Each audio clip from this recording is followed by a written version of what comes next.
Di na Father's Day, binwisit ako ng ex ko.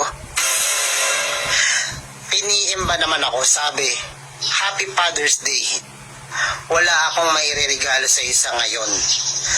Pero pwede bang magkita na lang tayo sa room 401? Hoy, bakit naman sa room 401? Bakit, dude?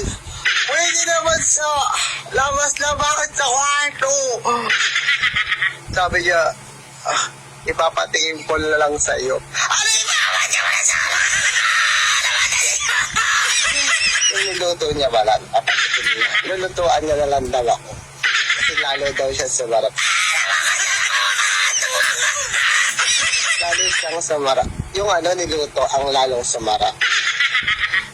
Kakainis siya. Ayoko kaya lang ganun. Ayoko! Asar. Kaya yun. Hindi ko siya pinuntahan doon.